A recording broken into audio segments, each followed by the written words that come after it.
My name is Zishan Salahuddin, and I serve as the director for the Center for Regional and Global Connectivity at Tabadlab. This is a unit that predominantly looks after foreign policy, international governance, transnational security, and areas related to those interests. The conversation that we have in front of us today has to do with the global energy transition. And one of the core components, as we will see from Mr. Czech-Pak's presentation, has to be the sustained procurement of critical raw materials. These raw materials are also important for Pakistan from a wide variety of perspectives, be they industrialization, be they economic concerns, environmental concerns, taxation issues, the conversations on extractables in Pakistan, as Mariam Khalid, who's now with us live on Zoom, will also delve into a little bit later, supply chain dynamics, and a range of other issues. It's a very multifaceted and a very complex area, and we'll try to cover as much as we can today. It's also important to mention at the outset that the EU has enacted legislation that put in place certain protocols to ensure that supply chain for these critical raw materials, which are absolutely necessary, both for the green transition as well as e-mobility, in addition to, as Mr. Czech-Pak will tell you, some of the defense and strategic goals that nations might pursue. First of all, we have Mr. Michael Czech-Pak, a research fellow from the Association for International Affairs, specifically works on the climate team. A lot of his focus is on the security aspects of energy, particularly as they relate to the EU. But more recently, and very interestingly for me in particular, his focus has been shifting a little bit more towards the Middle East and the Southern Caucasus. He's also served in the Czech Interior Ministry. Welcome, Michael, please have a seat. In addition to that, we also have Rubina Attar, a distinguished consultant specializing in tax, trade, and tariff policy. She's the former chairperson at the National Tariff Commission in Pakistan, and she has a very long and storied career. She has served in various posts in the Federal Board of Revenue, in the Ministry of Commerce, in various US aid-related projects, and everything in between. Please, welcome to the stage. And I will say on a personal note, it's a little awkward for me introducing her, considering I've always known her as Auntie, but now I have to take her first and last name, and that's a little bit weird for me. Please, welcome. Good to have you. Our third panelist is Mavra Bari, sociologist, journalist, and social innovation specialist, one of the foremost climate activists in the country, even though that's a title that every time I call her that, she tends to roll her eyes. She writes for Deutsche Welle, she writes for Heinrich Böll Stiftung, is a global shaper at the World Economic Forum. Her list of accolades, look, is as long as the day is long. So welcome, Mavra. Thank you very much for being here with us. And finally, we have Mariam Khalid, who is kind enough to join us from Lahore via the Zoom link. She works for the Punjab Energy Efficiency and Conservation Energy, which is a key body that works to reduce emissions, try and manage the pressure on the national grid, and sort of help particularly the Punjab government transition more towards green energy. She has made the jump from a very, very prominent career in the legal space and has worked for brilliant minds such as Etazaz Ehsan and Mr. Emir Bilal Sufi. And she's a founding member, in fact, of the Women in Energy group, which I believe Mavra is also a part of. And this is a group of women working to advance the interests of the gender dynamics as far as the energy conversation in Pakistan is concerned. 5,000 members strong and very, very vocal across the country. So welcome, Mariam. Thank you so much for being here. I'm going to take the seat.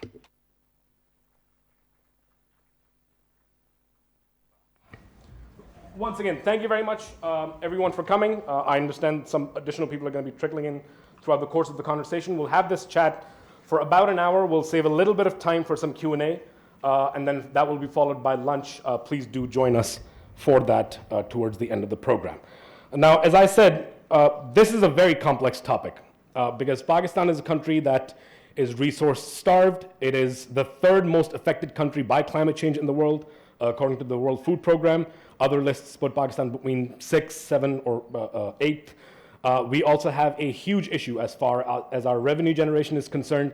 And all of these things very critically intersect with the need in Pakistan for industrialization and the focus on export-led growth industries. So before we get into the depth of the conversation, I thought it would be a good idea for us to really understand what critical raw materials are, what their supply chain looks like, and what their intersection is as far as the EU and Pakistan are concerned. And for that, I will invite Mr. Chapelka, to give us a very brief presentation on critical raw materials and its intersection with the environment.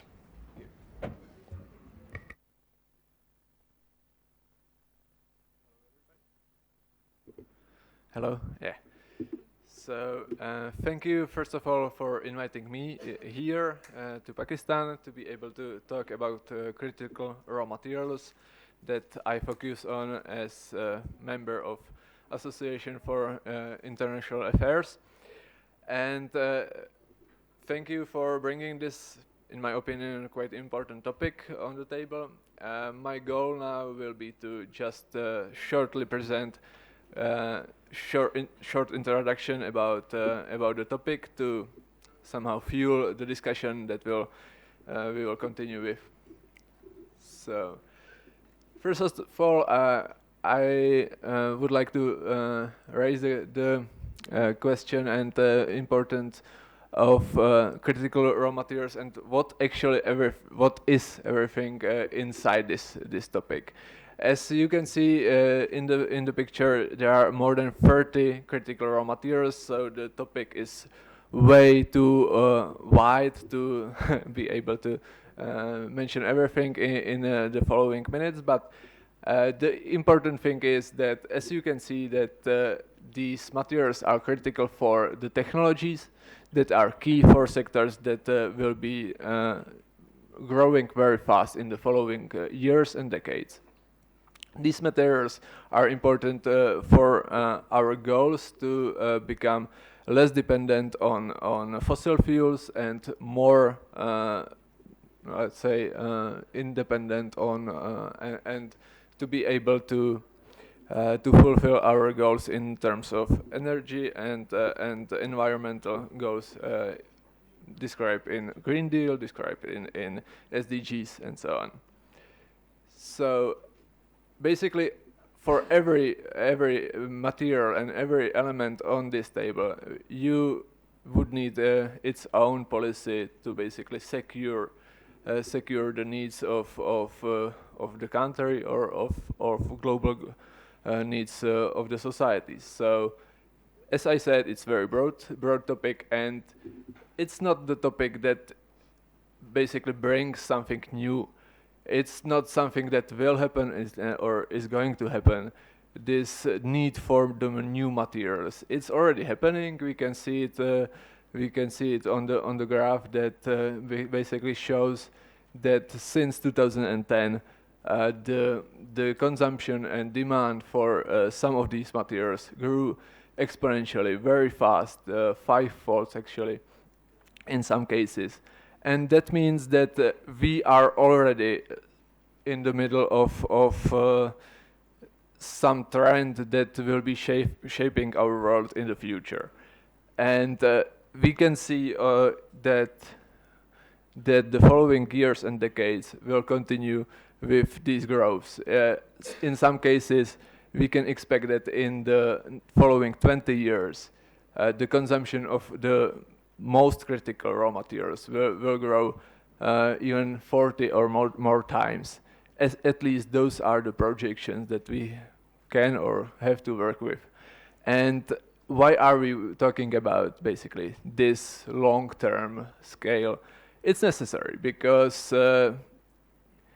our goals are heading towards 2040, and basically developing any mining field in these areas, in lithium extraction and other extraction, takes a lot of time. It takes about 12 or 15 times on average to develop any project. So basically, currently we have to start to focus on the projects that will fulfill our consumption in 2035. And at that point, we are planning to have way bigger demand for lithium, graphite, cobalt, and other materials as well. So this is one side of the table. The demand will be growing, and we are not sure whether we have enough materials, enough projects to fulfill those needs. But there is also the important issue of politics. It's not just about supply-demand question. it's basically would be great if that was the case, because it would be just maths, and somehow I believe that humankind would be able to manage to tackle this task. But there's also the problem of politics, and there's also a problem of supply chains, because we could see that in the past years there were many interruptions, some intentional probably, some unintentional, and those problems with supply chains might happen in the future as well. And that's why basically great powers like China, like USA, like EU are trying to reduce its dependency on the supply chains, and part of it is also reducing the dependency on the imports of critical raw materials. And we can see again in the picture that it's not just about extraction of materials. More and more important, and more in the policy making decisions, we can see that processing and assembling basically final products is getting the attention, because because the dependency on just several countries that are producing these materials and these assemblies, this dependency is even greater. The geographical concentration of these factories is even greater than in terms of extraction of raw materials. So I would say that that's part of the reason that EU, USA, and other countries as well are focusing on these end uses of critical raw materials as well. And we can see that there are several trends that we should follow and we should be aware of when we are thinking what is our role in this topic, what opportunities and threats it brings us. And these trends are, again, emerging partly, at least in terms of EU, and in some cases, like in China, it's long-term strategies that are basically in some cases quite similar. There are hints of protectionism in the policies that are currently on the table. That this protectionism is fueled by the attempts to regionalization of basically supply chains and making it less global and more regional. And connected to that, we can see politicization and securitization of the topic, because we can see that the great powers are basically trying to get the upper hand, feeling that there might not be enough materials to fulfill their needs. And probably, and in the policy making, those voices are clear and clear. We can see that they are feeling that critical raw materials will be the fuel for the economic boost in the countries. And we can see that in the European Union's policies as well, that there are attempts to get more international support, get the circle of the countries that are willing to trade freely with EU and make this rank of countries more stable. So the European Union came up with Critical Raw Materials Act. That is the key issue now. It's not out of the blue. We can see that the EU has been studying the topic for about a decade now, but just now the legislation that should basically improve the security of supply of critical raw materials came. And what are the main characteristics of the Act? I would say the main dimension of the Act is internal. That's the main topic, is how to boost its own extraction, how to boost its own processing of the materials. And we can see that those ambitions are very high. We will see that which of the goals works out. but the changes should be quite fast and quite big, because about 10% of extraction should be in 2030 located inside the EU, which in current environment is not very easy to start any mine in EU. And in other points also the policies are quite ambitious, at least those internal policies.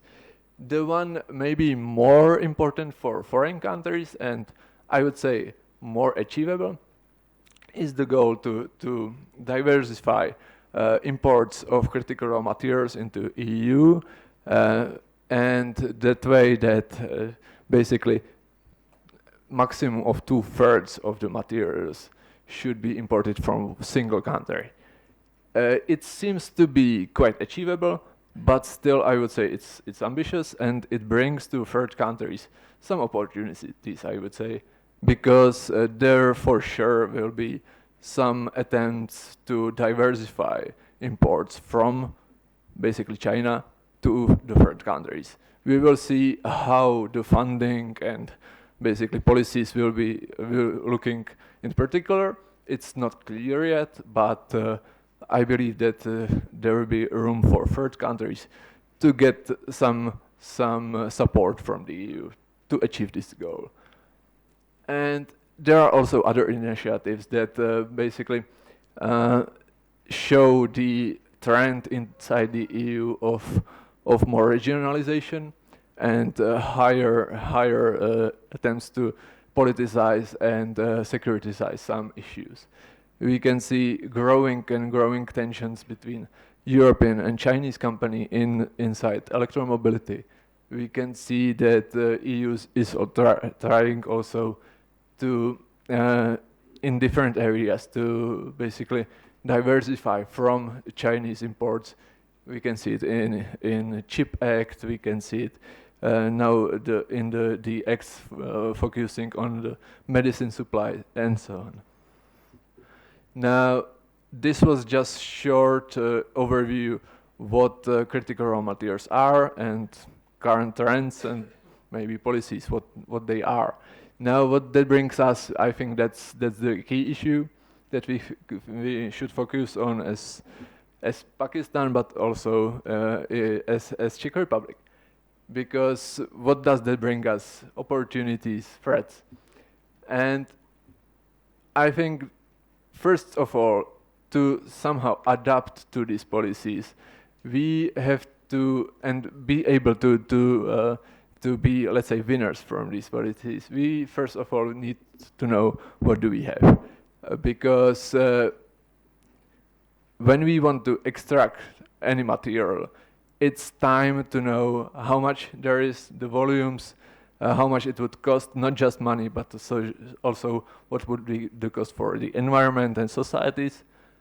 And those things must add together to have to be able to make a decision whether and in what conditions we will extract and process materials. And also it's necessary to say that there is not much time to spare, because as I mentioned, developing anything in this field takes a lot of time. And the ambition goals that the world has for energy transition is quite clear, that we need to act fast and decisively. Whether those policies will materialize, of course, nobody knows. But I think that countries like Czech Republic or Pakistan need to work with these policies and basically be prepared for them. And also I need to say that the state must ensure that most added value stays in the country, that it won't be just extraction and export, that environmental and societal basically problems that might occur during the extraction or processing will be managed and managed well. And just a short example from Czech Republic, we have some plans for extraction of lithium in our mountains. The project has its pros and cons, of course, but I would say that the nice or promising part of it is that it combines extraction of lithium with processing. And also in the country there are plans for big factory from Volkswagen to manufacture the batteries from it. And we have quite strong automobile industry that could use those batteries to basically make the final product. And from the point of view of keeping the added value in the country and in the societies, this would be, I think, quite good example. Of course, there are many cons in every project from environmental point of view and so on, but this part of the project, I think, is promising. But also we can see that those projects are business-led, which brings important questions and problems as well, because I think that in these new topics it's necessary to administrations to be able to keep the grip on the projects, to maintain the potential threats that are emerging, because basically any project in this field is first of its kind, and it brings even more threats than in the industries that are already working well. So thank you for the attention, and I hope I brought many topics on the table that we will be able to discuss now. Thank you.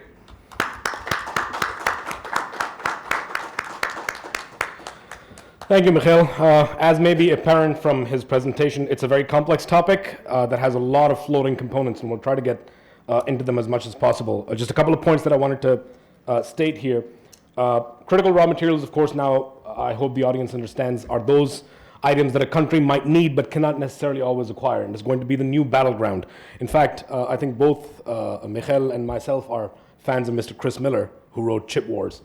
That is the seminal work on what the fight on lithium across the world looks like, because as far as chips specifically are concerned, that new battleground will dramatically affect the manufacture of technology, the transfer of technology, as well as R&D that gets produced around the world.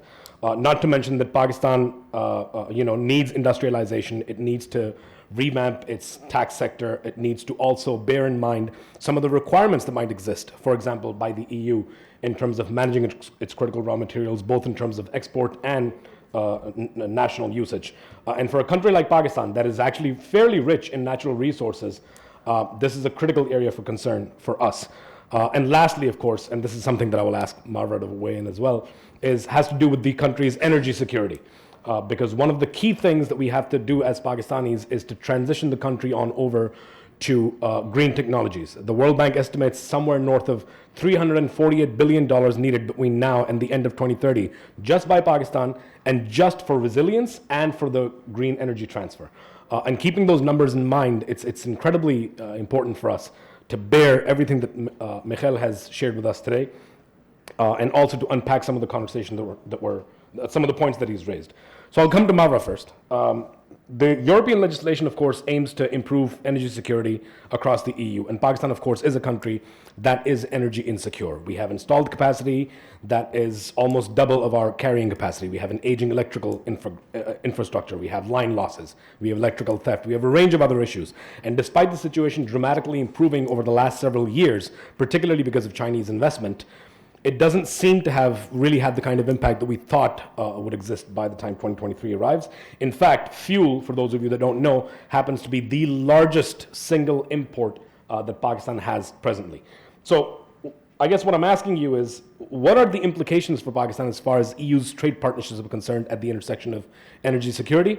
And I say this especially because the GSP Plus, this massive boost that Pakistan gets of removing tax barriers and non-trade barriers of exporting stuff to the EU expires in December. It's expected to renew, but of course that will come with some additional. It has been renewed? We're given 2 years grace period. So we've been given a 2 years grace period, and of course we will need to be cognizant of the many changes that are happening in the EU legislation, particularly with raw materials and particularly with its environment policy. Mara. Yeah, so thank you, Mikhail, for that really informative presentation and for the, can you hear me? Can everyone hear me? Yeah. Yeah, thank you for that rather complex question, Zishan. So from what I understand, I think your question has like three parts.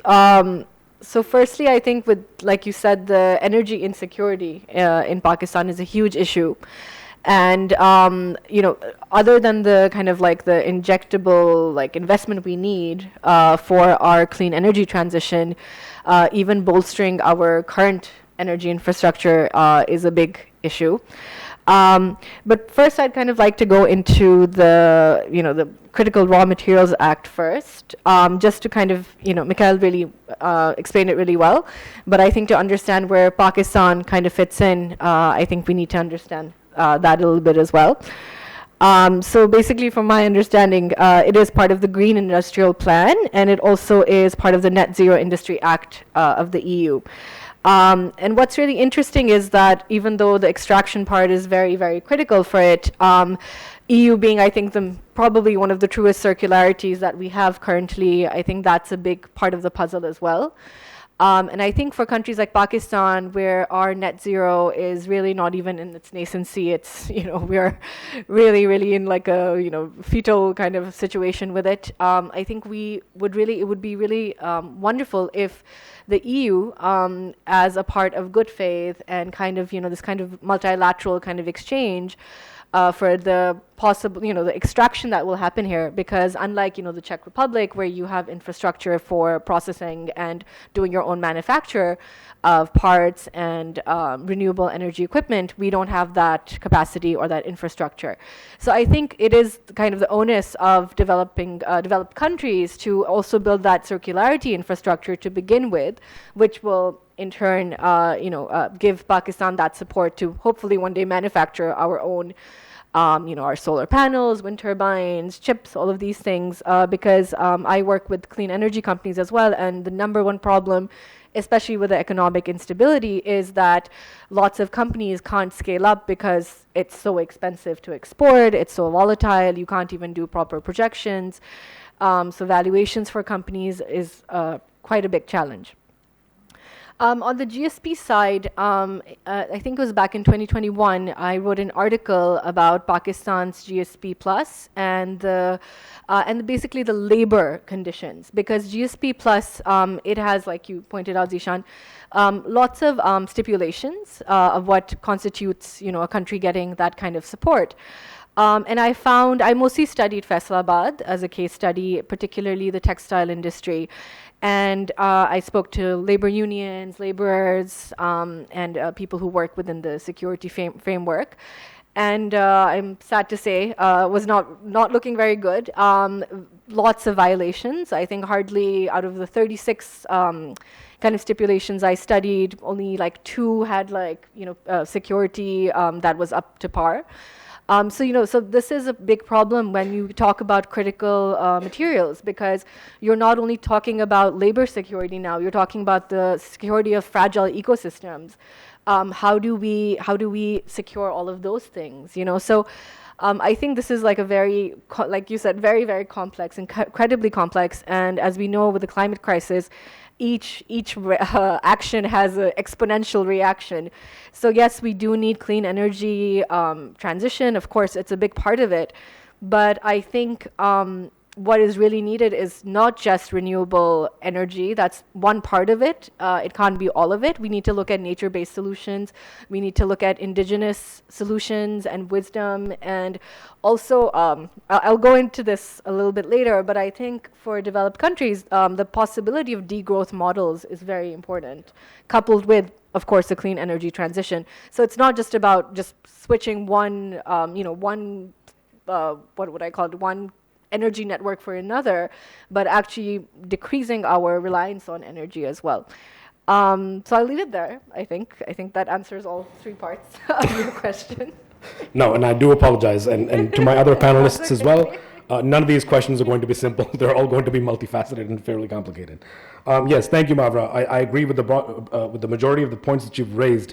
And a big part of the reason that we've gathered this panel here today is because they have varying expertise, all of which relate to this particular topic, and they can weigh in on various aspects of it. And I'll come to Ms. Rubina next. I'm sorry, I can't switch from auntie. It's okay. The taxation, of course, is a very big topic in Pakistan right now. Our tax to GDP ratio at this point is at 73%. The vast majority of our revenue, both tax and non-tax, is being used to service interest. We are now we're at a point in Pakistan where we are taking loans to service loans. And of course, one of the key areas of conversation that has been brewing in the country for a while now is the need to be able to properly tax certain sectors, especially those that have been given breaks for a very, very long time. And balancing taxes, particularly in the energy sector and the green transition, with macroeconomic needs and proper incentivization, of course, is a key consideration for Pakistan. But the question, and a lot of these questions today, by the way, are going to be centered on that. How do you actually balance the two? And how can Pakistan's trade and fiscal policies align with its energy transition goals, especially considering the resource starvation that the country currently faces?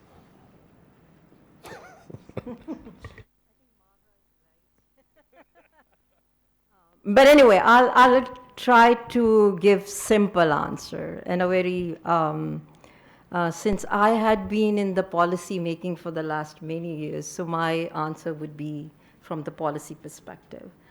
To begin with, if you look deeper into the taxation policy, I think particularly with critical raw materials, taxation is not that big an issue. So why I'm saying this? Because firstly, custom duty on import on all these, whether you call them the critical raw materials or rare earth materials, it's zero. It's practically zero. On export side also, except the scrap, e-waste especially, except that there is no regulatory duty or any duty on export of these materials. In income tax, again, the mining industry is subject to normal income tax regime. There are no special taxes on it.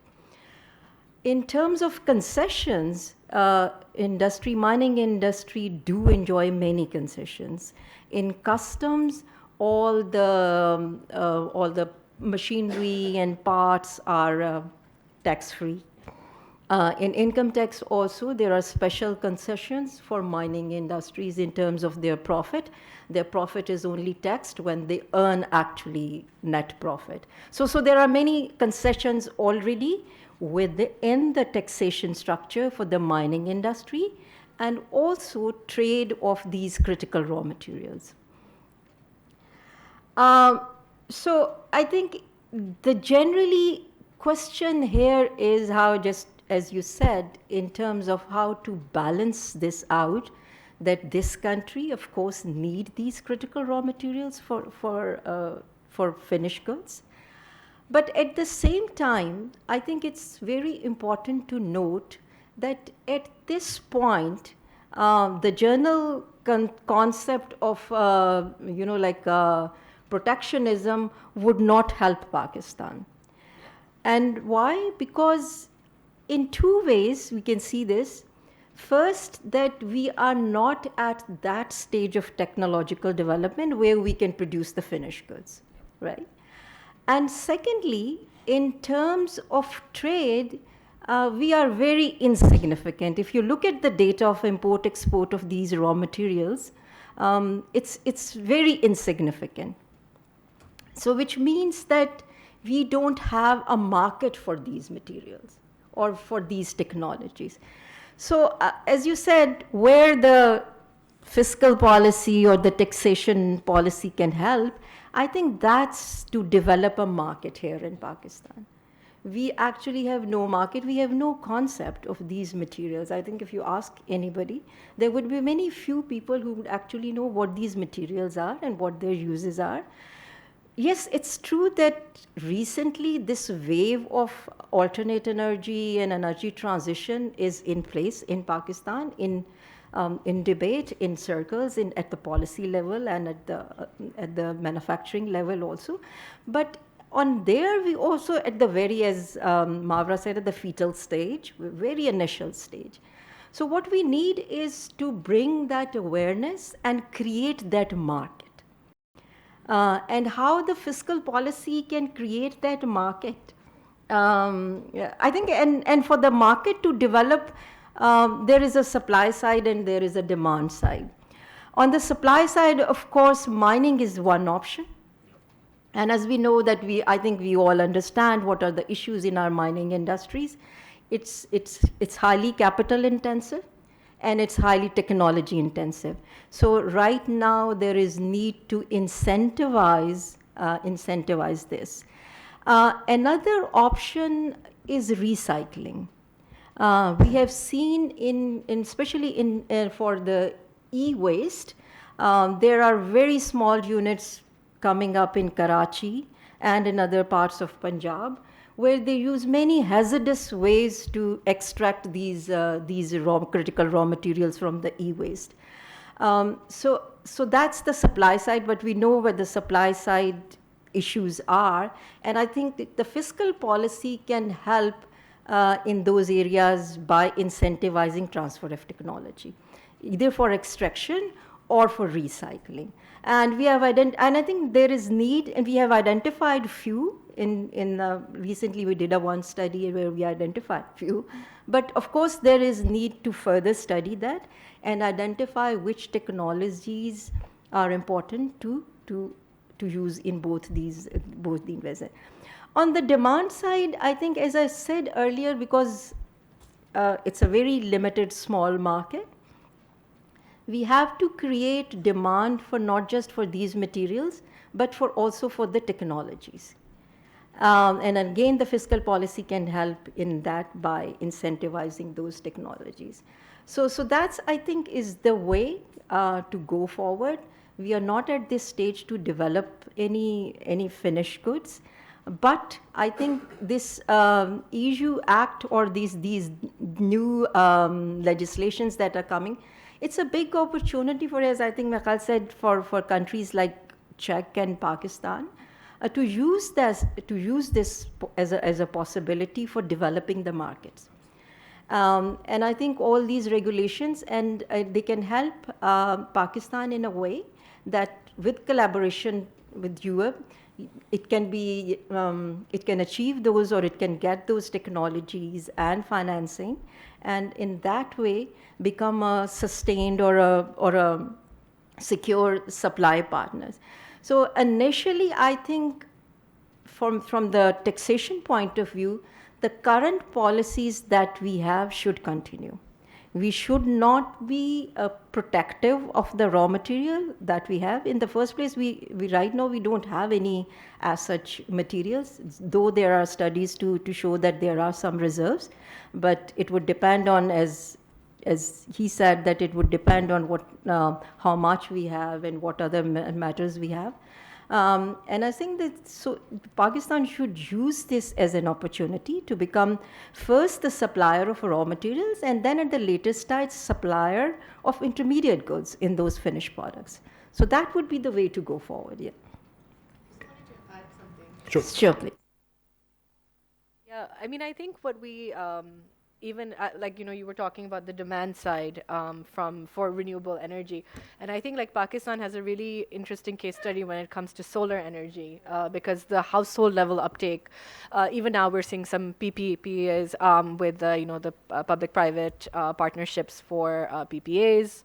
So I think that's a good uptake, but it also shows that it's kind of like a Ouroboros kind of thing, like chicken and egg thing, because because we do have such a big energy issue in Pakistan, energy shortage, but then coupled with inflation and, just like people not having the spending power, people are very willing to put that front up capital investment now, because they see that actually, maybe they don't care as much for the environment, but they do understand that, okay, like, it's better for the environment and that they're saving money, it's a good investment. So I think even with things like EVs, again, a bit problematic, but still, I think maybe in a couple of years we'll see that kind of demand uptick as well. Just a few addition to that. I just mentioned the study we did. It was actually tariff on environmental goods. So as I said, on critical raw materials, there is no tax, but there is a tax on some of the technologies used in, or we can say the environmental goods and technology. For instance, we noticed that when we were talking about EVs, for EVs, even though the EV policy has made everything zero, but the charging stations are still at 20% customs duty. Similarly, I just noticed that in renewable energy, wind turbine parts, electric meters, they are at 20%. In household energy saving equipments, many insulations and energy saving products, they are still at 20%. In air pollution, compressors, condensers, vacuum pumps, they are at 35% customs duty. In safe drinking water, water purification parts and machinery, they are all at 20%. So I do agree with you that there are issues, and that we call transfer of technology. That's what I take them as such. And that's why I said that's where the taxation policies can help. Where can we find this study? It's not out yet. Soon it will be, yes. Yeah. Leave it to you, I think, to really add a whole new dimension to the debate. I think these tariffs and the percentages that you've shared actually quite clearly showcase, the lack of understanding that exists as far as incentivization is concerned. When we got the presentation from Mr. Chapelka a few weeks back, one of the things that I appreciated about the presentation was that in his slide about what needs to be done, there was a single bullet point that just simply said, there is no time. And I think that's one of the key things that I think you've also mentioned, that there's a clear and critical opportunity for countries like Pakistan, especially at the intersection of the legislation that has come in from the EU, where we can exploit some of these opportunities to really sort of advance or jumpstart or leapfrog the technological development that the country needs, and sort of creating incentives around not just the extraction, as you said, but also the processing and the assembly of some of these goods, both for internal primarily as well as external use. We've spoken quite a bit about mining. Mariam has been on the line with us for a while, and Mariam, of course, has a fairly significant background in legal and specializes especially in the Rico Dick case, which I'm sure she will shed some light on. And I guess, Mariam, given the context of the conversation so far, my question to you is, how can countries like Pakistan, who are seeking to boost their extractables industry, balance economic growth with environmental sustainability and also the responsible management of natural resources? So hello to everybody.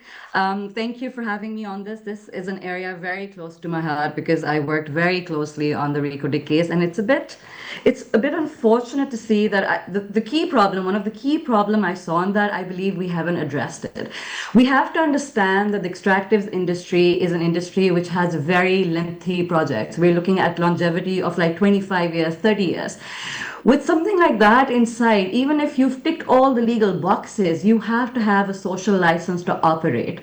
And if you're operating in a silo, you will always have problems the kind that we saw in Rico Dick, because that dispute really started from a community level, where you had these local Balochi senators who got up and said, look, our natural wealth is being taken away. And this is something we're not okay with, because we need to understand mineral resources are non-renewable resources. They're not unlimited. So once it's gone, it's gone. And I think as a lawyer, one of the key lacunas or shortcoming I still see, we do not have a competitive mining policy. Our legislation is still archaic.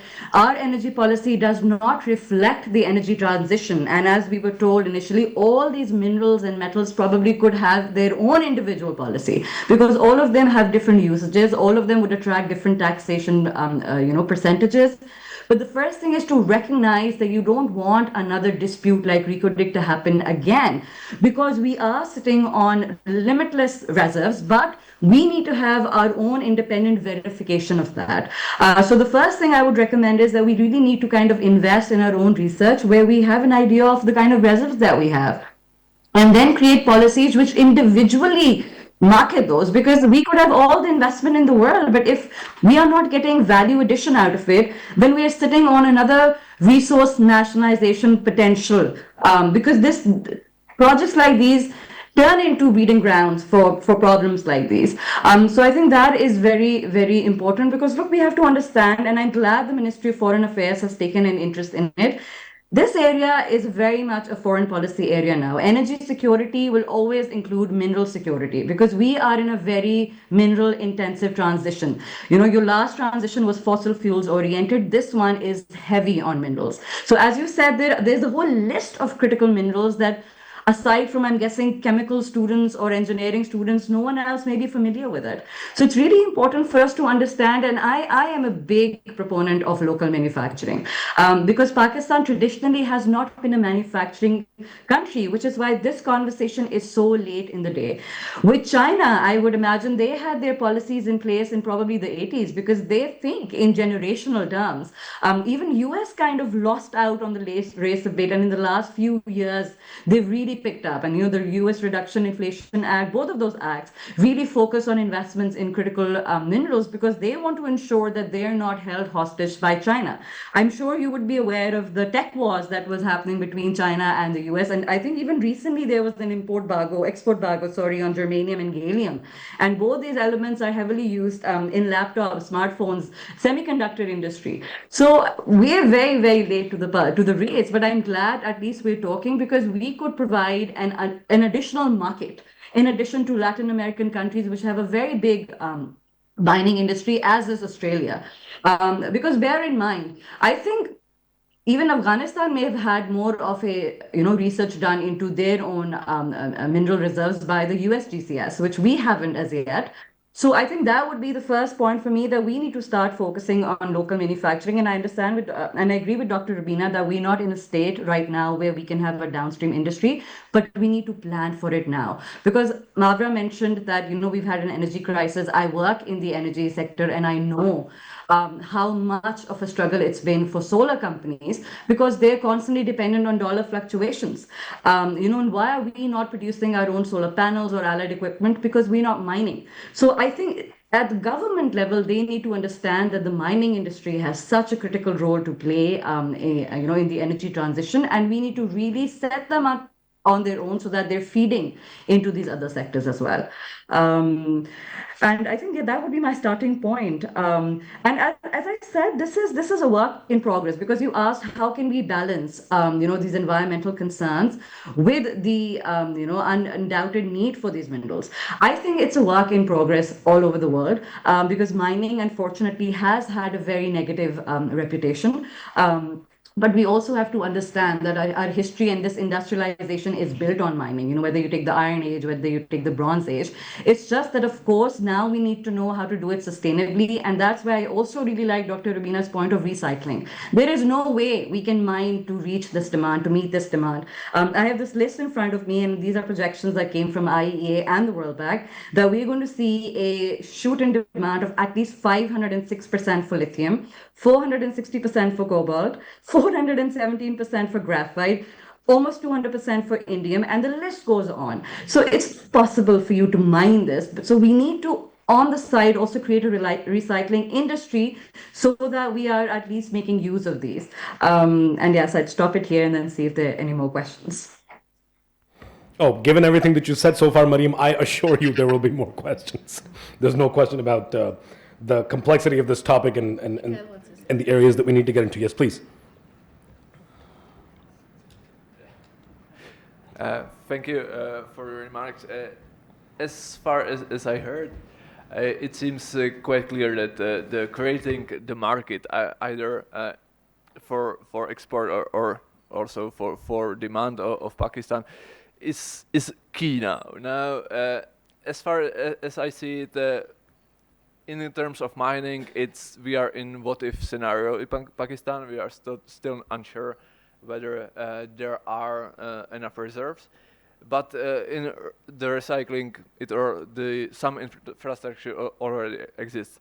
Now, what I would like to mention is one small point, which is I think it's necessary and it will happen that the international cooperation between countries that are mining or recycling these materials must enhance, because we can see that in this field there are really big players that are very interested in these issues, and that the growth of demand will be so large and so quick that the market will probably just explode exponentially. And when we look at in the past to these occasions when some markets really grew really quick, we could see that it brings so much pressure that it's necessary for countries that are less powerful to somehow unite, somehow cooperate in the manner to be able to face these issues. Thank you, Michael. And yes, I also saw that there's quite a bit of synergy in terms of what you shared in your presentation and some of the things that Mariam said. And absolutely, the percentage rise in demand for these materials around the world really does present a very significant opportunity. But of course, in order to exploit that opportunity, sufficient mechanisms and incentivizations need to be in place. We've spoken about the environmental concerns regarding critical raw materials. We've spoken about the taxation policies. We've spoken a bit about mining at the intersection of environmental concerns. But another big aspect of all of this is, of course, security. And you've mentioned areas of interest such as the Southern Caucasus as well as the Middle East.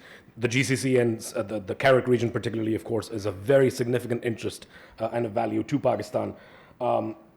My question to you is, given everything that we've observed so far, and given that traditionally when there is a rat race for critical technologies and or materials around the world, and we've seen examples of this particularly in the COVID-19 pandemic, there are certain nations on earth that will secure it before other nations on earth will secure it.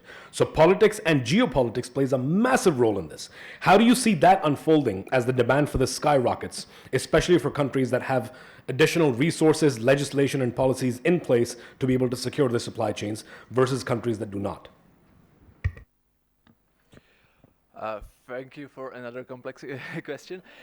Yes, geopolitics plays a role, and so far we can see in the policies that more clashes are on the table than cooperation. I hope and I believe we will manage to, behind all these basically competition ambitions, that the overall goal is and will be energy transition, which will be common goal of all the great powers, all the interested countries that there are.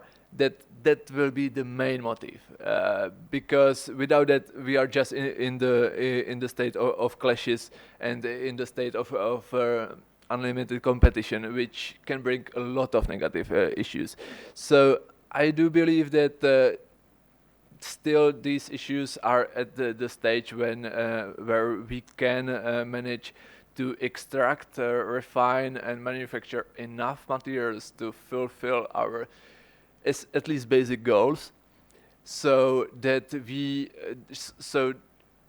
escalation of somehow clashing policies will at some point get its peak, and we will find some way to find common grounds. We will see. I mean, that's the hope, but as we saw from news coming out of the US, I think we're nowhere near the peak at the moment, with the Biden administration now looking to completely block the tech access that China has to some of the manufacturing as far as the US output is concerned. So this conflict is something that is emerging. It's going to continue to exacerbate, and geopolitics is going to continue to play a massive role in it. I'm going to speed up the pace of the conversation a little bit because I also want to make sure that there's a little bit of time. I've been asked by certain members in the audience that they would like to ask a couple of questions. And I see we have journalists here from the BBC and from Dawn. So I want to save some of that time for that. Mavra, I'll come to you next. what are the actual economic implications of improving access to critical raw materials in Pakistan? If you could shed a little bit of light on just that. Sure. Very quickly, I think this is a very difficult question because, like, what Mikhail and everyone's actually saying is that we haven't even done enough R&D to know exactly how many resources and where we have them. So, because I mean, for the whole world, this is a game of, I would say, future foresight, like kind of future projections. But because we have so little research, we can't fully say what the economic potential would be in dollar terms, but we can understand that, of course, like there's other ways to understand this. And I would say, like, for instance, I think what I think Mariam was also saying, the manufacturing is where the money is at, the processing of these minerals. Extraction is not necessarily where the money is at, unfortunately. And it's too soon to say like what again, sorry, the ecology is so tied in with environment, so I can't speak about one without the other. That we can't really speak about it otherwise. But I do think if we look at, like, for instance, the cotton industry in Pakistan, we used to be the biggest cotton producers in the world once upon a time. That is not the case anymore. We are one of the biggest importers of cotton now, and the same goes with a lot of our grains that we used to export now we import. So I think history shows us that we are an extraction country, and if we go this route again, we will, I think, even fall more behind, perhaps. We will create jobs, we will create infrastructure, but with the climate crisis that can get, exponentially worse, we can't really say what, within Pakistan's vulnerability to climate change, what would happen. But I do want to say that there is some identification in KBK for rare earth element mining. And this is spanning about like 200 kilometers, and it's from Mansehra to the Pakistan-Afghanistan border. And, CPEC and obviously, China having such a big part in our coal mining currently, this is something that we could avail from China about, kind of having the technological know-how to at least try out these, I would say, experiments and see how they go.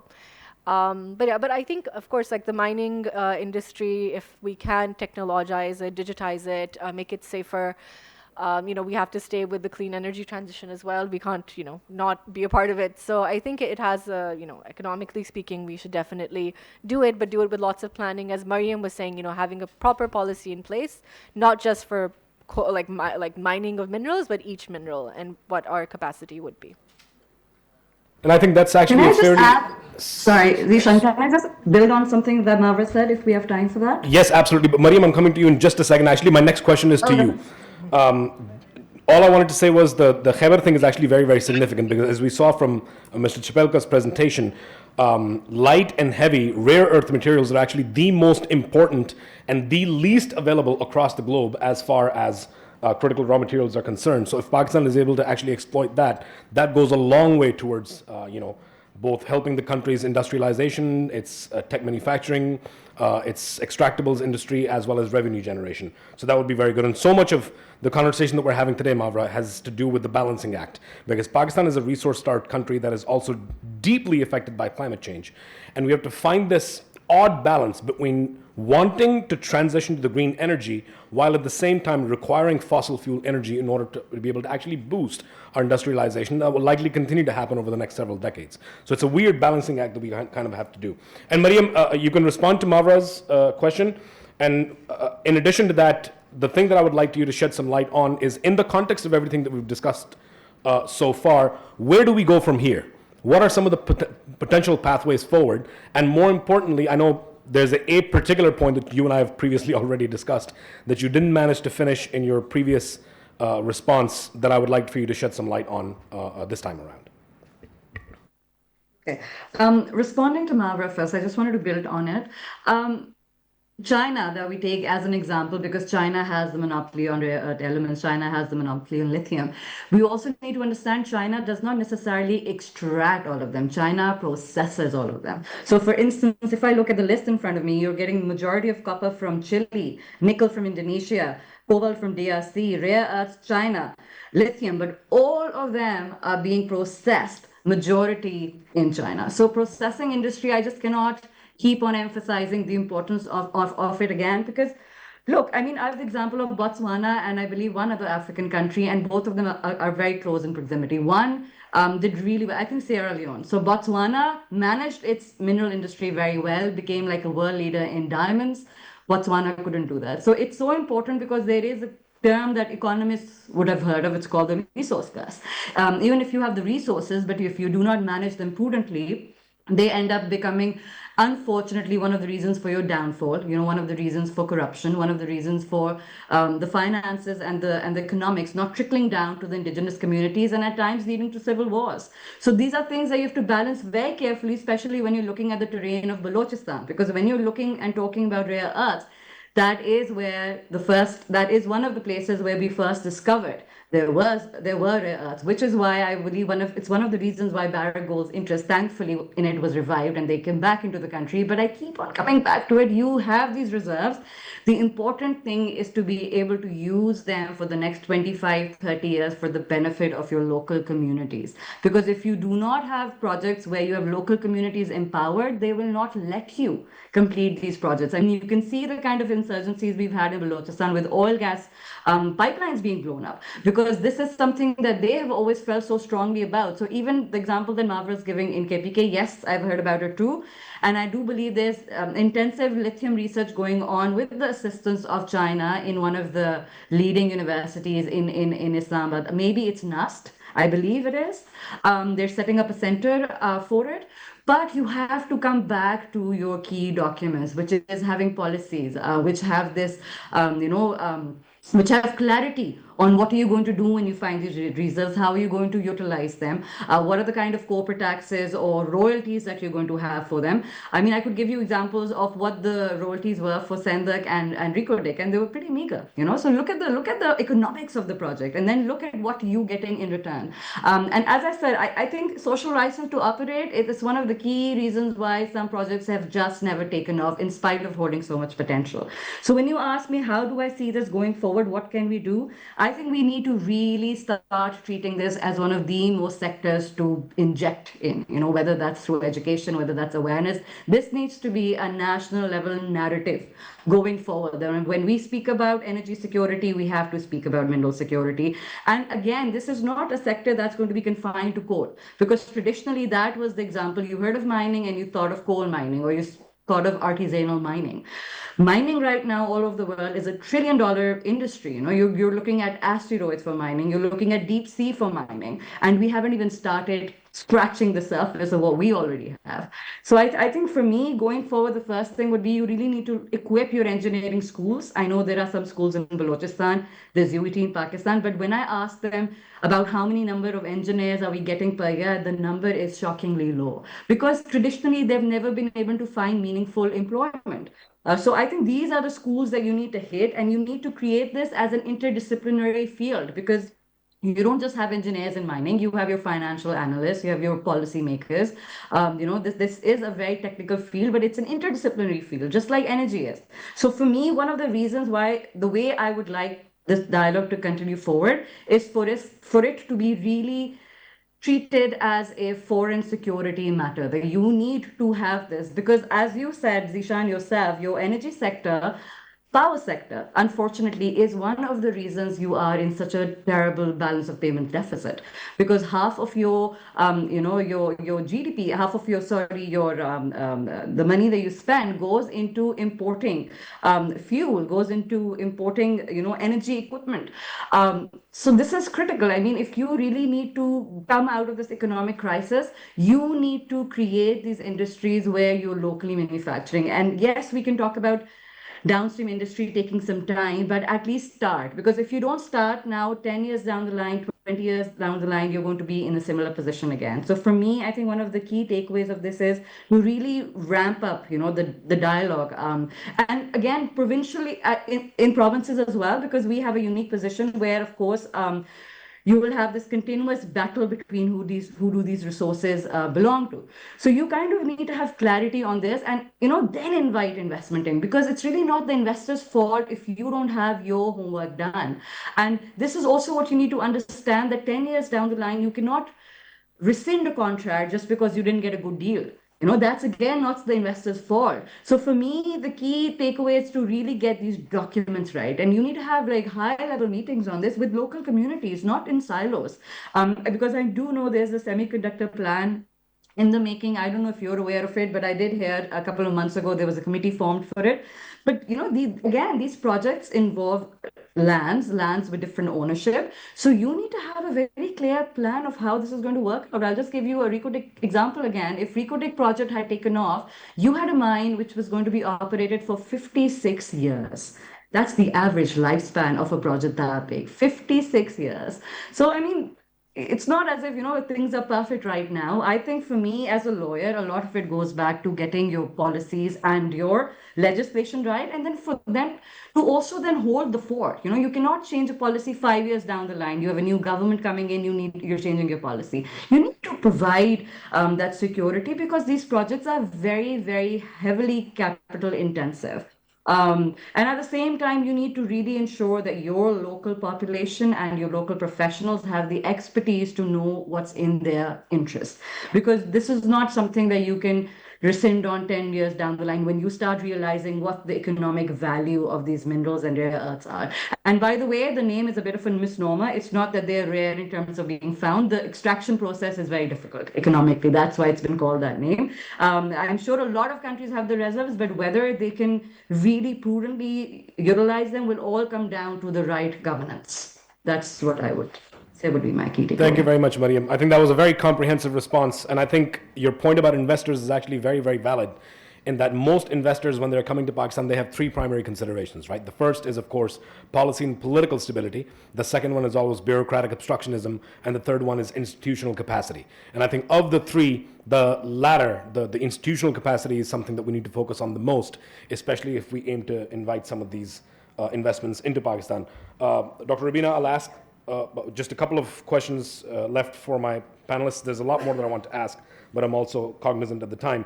We've spoken now about the incentivization as far as development of these critical areas and technologies are concerned, and you've spoken about how policies need to reflect that. But what are some of these policies, and what are some of these steps that actually can be taken to move towards that, not just in terms of ensuring that the environment represents clear interest by Pakistan to invest in these areas, but also provides us with a stable source of revenue in the years and decades to come? I think what most of other panelists have said, that this is a very, whether it's extraction or processing, it's a very highly capital intensive industry. And for that, you need foreign investment or foreign cooperation. So I think clarity of policy is very important to either attract foreign investment or for cooperation. So this is where I think many other policies, but more specifically the taxation policy or the fiscal policy can play a role. As I said earlier, there is need for some incentives for transfer of technology. And of course, there is need for regulation of some of the extraction or processing of these critical raw materials. So going forward, I think since it's not a very easy thing to do, because it's involved many of the policies. So starting from your foreign policy, your industrial policy, taxation policy, your environment policy. So what Pakistan and the countries like Pakistan need is to have a holistic view of the situation and try to collaborate all these policies. And for this, of course, as everybody said, we need a dialogue. We need a dialogue not just among the policymakers, but also with the other stakeholders, especially for mining, the provincial authorities. The mining regulations, they are very stringent.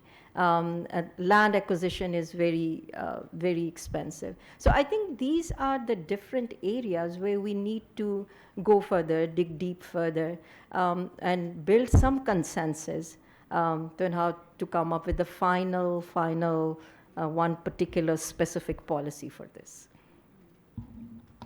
Thank you, and I think that very much echoes Mariam's sentiment as well, that we need to get our own house in order and have clarity internally before we can actually invite and attract some of this investment in this very critical area. Mr. Chapelka, I have my last question for you specifically has to do with, we've spoken about geopolitics, we've spoken about the role of innovation and technological advancements. What advice would you give, given your background as a security expert, given your foreground in critical raw materials and its procurement, particularly in the EU, for a country like Pakistan to be able to capitalize on everything that is happening globally, particularly at the context of the Indo-Pacific and the fact that Pakistan is a key partner, especially for China when it comes to trade, and that is going to play a major role in terms of determining which side aligns with who. Okay, thank you.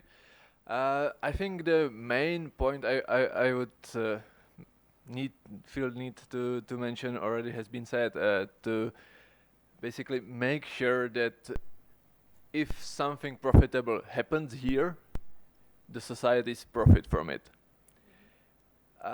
Also, I feel the need to say, yeah, we tackled a lot of problems, but first of all, it's a positive thing. It's opportunities.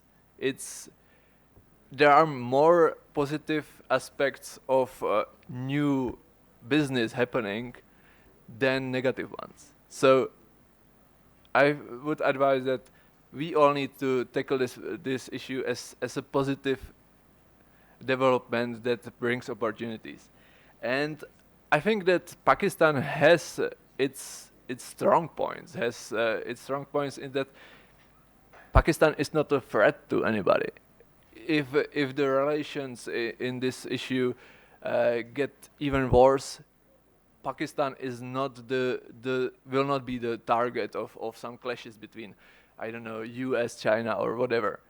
So every this great power will try to diversify its imports, its manufacturing, and Pakistan can play a role because, yeah, Pakistan is not a threat. And then we are getting to the area of Indo-Pacific, when you can see that right behind your borders you have two great nations that will be basically fueling the need for these materials.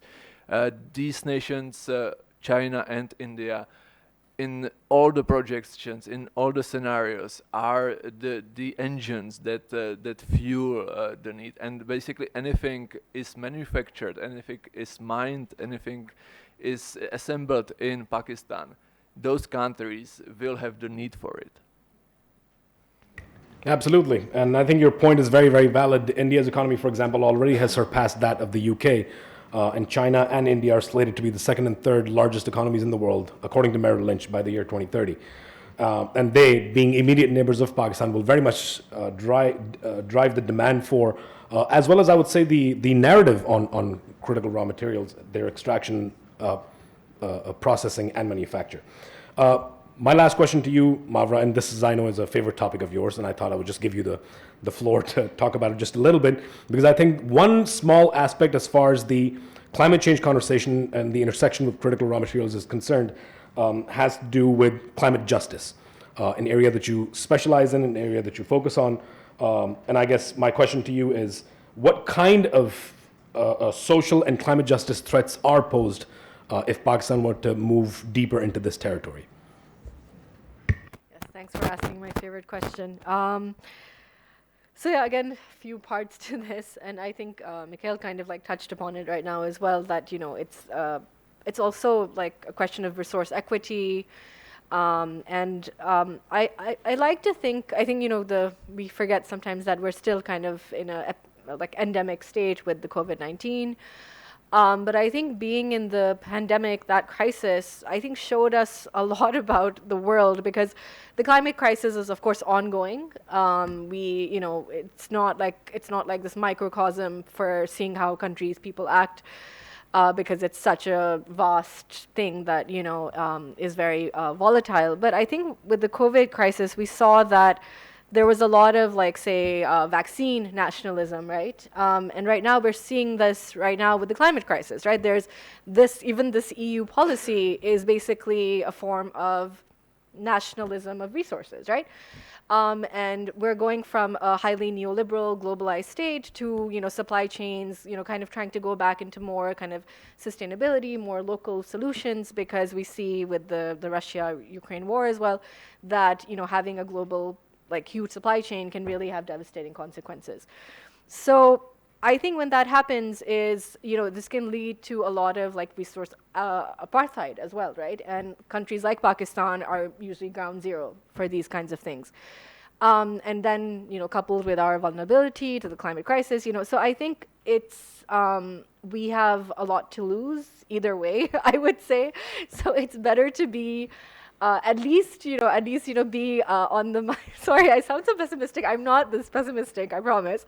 No, but I really mean that we are in a climate crisis. Everyone is to lose, but I think some countries are worse off for these reasons because we lack that infrastructure. So I think, like Mariam said, we need a very robust kind of policy. We need to hold people accountable. We need to keep people at the center of these kinds of conversations. But another thing I wanted to talk about. Sorry, I just made a note of it here. And the whole geopolitical peacekeeping. And I think, renewable energy really can power peace globally. And how we can do that is, like, I think, like I said before as well, like, decarbonization is really important, but nature-based solutions really need to go hand in hand. And how we do that, I think we really need to have more political will. And right now we were talking about KPK and Balochistan, as Mariam also rightly pointed out. Balochistan, of course, fragile ecosystem, but also highly, political, instability. But then places like Gilgit-Baltistan, we already have the Gulf crisis there, so mining into these incredibly fragile ecosystem poses huge threats, not just for the communities, but climate crisis is transboundary. We're going to mine in Pakistan, the problem won't stay in Pakistan, right? So just to that effect, I really worry about the fragility of Gilgit-Baltistan because in 2020, I was hired to do some research in Norway about their green economy. And I found that, in 2020, they had passed, 2019, they had passed legislation and okayed the biggest Arctic mining project in history. And the indigenous communities, the Simi reindeer indigenous community, they were, doing activism against it. The global world was also, very worried because the Arctic, we have to safeguard it. But then Norway is one of the greenest countries, apparently, right? So, this is such a complex issue. And, it does feel you feel a bit pessimistic because you're like, okay, how can we have one without the other? And, but I do think technological innovation doesn't need to just be technological. I think innovation can mean a lot of different things.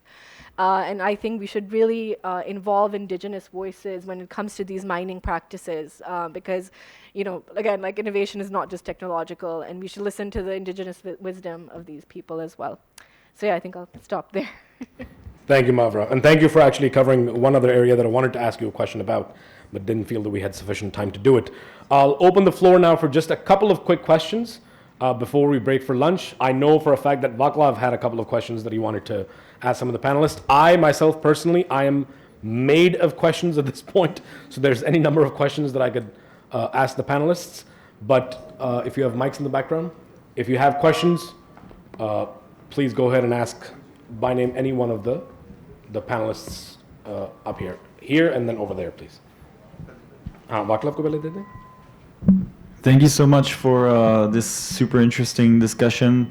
And I would like to ask the whole panelists, how do you envisage in the upcoming years, since the time is of the hour in terms of developing this legislation in the EU and Czech Republic, we are an active member of this in developing also the critical raw materials. We are active here in Pakistan.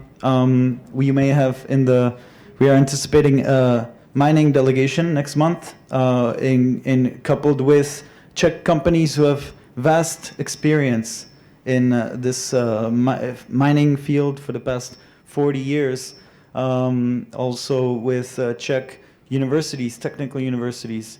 How would you envisage the possibilities with in cooperation with Pakistan in terms of mining, extractables, and for to conduct for the future security of such a... Sure. I think that Mariam might be best positioned to answer this question. So the legal background is Yeah. Mariam, are you still with us? Look, I'm glad that there's such an interest in this, and I would imagine that the kind of input or the kind of partnerships that we could have with the Czech delegation is really to visit our mining departments. This is the future of your mining professionals. And then to maybe have more roundtable conversations. But really, there needs to be transfer of knowledge. We've spoken about it, but it needs to be understood more at an industry level. Not just one, not just one discipline, but interdisciplinary. I mean, I would like to see more, financial experts as part of these conversations, more tax experts as part of these conversations, more lawyers. This is not an industry that's going to be confined to just the engineering aspect, more geologists. We need more geologists. If your delegation has expertise of that sort as well, then maybe, I think, of course, you will be meeting at the top level because that's where the interest needs to trickle down. But I do know that there are universities in Balochistan working in this area. Butams is one of them, but severely under resourced. And I mean, you would get a sense of it because if you still don't have mining professionals in this area where we are in Lahore, in Islamabad, then you can just imagine what you would have in Balochistan, which is a province which is so rich in minerals, but completely bare minimum resources. So I would like to see the delegation having conversations with the universities as well, so that these areas and these disciplines are kind of really introduced in the curriculum. You want to make sure that this industry is understood, not misunderstood, because mining is not going anywhere. It's just going to pick up even more. But then perhaps, once you start from that level, you can get to a place where you know how to balance it. Because I'll just give you one example. I was reading this report on, supply chains of solar panels, and I read how one of the reasons in which China was able to create such economies of scale was because it used coal extensively. Now, I know that Pakistan put a moratorium on coal some years ago, and I know that we still have some more projects. But this is also something that we need to understand. How will we balance the environmental degradation? And as I said before, that's a work in progress. I think every developed country is also kind of struggling with it because there's such a limelight on environmental aspects, on climate justice. So how do you do this? Because it is going to happen. It's just a matter of making it environmentally sustainable. So I would like to see the delegation kind of really targeting the universities and so that we can start inculcating these professionals. I'll give you pink salt as an example. We still don't have a downstream industry for it. So, we don't want to be in a situation where there's another Recodik case where, 10 years down the line, these local communities have a sense of the value of these minerals and elements, and then they can dispute again that, we're not getting fair value. So I think really we need to start on building expertise, like interdisciplinary expertise in this industry. Thank you, Mariam. And that balancing act, I think, is perhaps the most important point. Pakistan has to sort of do this tightrope walk on a razor-thin wire, particularly when it comes to the transition from fossil fuel-based fuels to green. I know we had two other questions. If we can take both of those questions from both the gentlemen. Yep. Thank you so much. Brilliant discussion, very thoughtful, timely and futuristic. Dr. Khalid Walid from STPI. I am looking forward to nexus of economy, energy and environment. My question would be that we do mining in Pakistan, and that is coal. We have lots of expertise in it. And this debate is not just about energy transition. It has shifted and expanded to just energy transition as well, which means that in the process of energy transition, now we need to take care of those who would be losing their jobs when we would be transitioning from fossil fuel based economy to clean energy economy. So in terms of investment into critical critical mineral minings, I think there would be divestment from the third coal or coal mining process. So how Pakistan can cater that problem? Might be we can have capacity building going on into those experts or workers involved in the coal mining, and we bring them towards the critical RE mining sector. So that would be the question. What about just transition aspects? Thank you, Dr. Saab. That's a great question. I think Mavra can take that one, and let's take the other questions simultaneously. Yeah, thank you for organizing this very illuminating discussion today. I'm Hastan Iftikhar, representing the EU delegation. I work on economy and trade at the EU delegation. My humble submission is basically with regard to a little correction I would offer on GSP+, on the status of GSP+. It has not been approved yet, not extended yet, I would say. It's still in a sort of very, I would say, proposal stage. Just a clarification is that it has been endorsed by the INTA committee, the INTA INTA. It is like a standing committee of the Parliament, European Parliament, and that endorsement now is being discussed at the EU Council's level. So once that is done, then a formal regulation will be offered, and then it will be approved if it happens. Thank you. Thank you for the clarification. I appreciate it. I'm glad we had a representative from the EU in the room so we could get that particular fact straight. And Mavra, if you could respond to that question. Sure. Thank you, sir, for your question. I would say you kind of answered your own question. But yeah, I think the only way forward, I think, would be upskilling, right? You have to, you have to work with the labor you have. But like what Mariam was pointing out, engineering, like the field is kind of diminishing slowly because, we do have, people, I think maybe like 5-10 years ago, engineering was considered a really good thing to study in Pakistan with lots of possibilities. But unfortunately, lots of engineers are making, 40 to 50,000 rupees a month, which is, on average, not good for, having a specialized degree.